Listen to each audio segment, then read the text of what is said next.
আজকের বিশ্বে যখন ইরানের পারমাণবিক উচ্চাকাঙ্ক্ষা নিয়ে উত্তাল রাজনীতি, তখন একটাই প্রশ্ন, এই পারমাণবিক কর্মসূচির শুরু কোথা থেকে?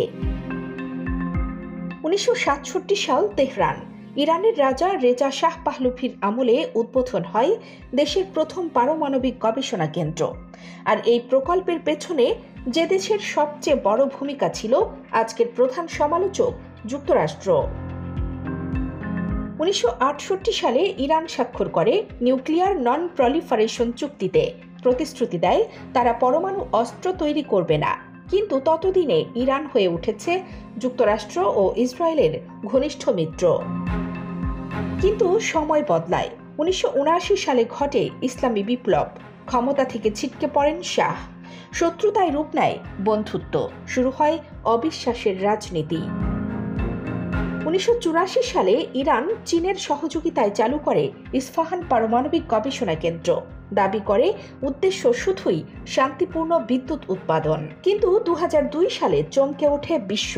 নির্বাসিত বিরোধীরা ফাঁস করে ইরানে গোপন ইউরেনিয়াম সমৃদ্ধকরণ এবং ভারী পানির চুল্লি নির্মাণের প্রক্রিয়া চলছে। এর বহু আগে থেকেই মার্কিন কংগ্রেসে গৃহীত হয় ইরান ইরাক আর্মস নন প্রলিফারেশন অ্যাক্ট।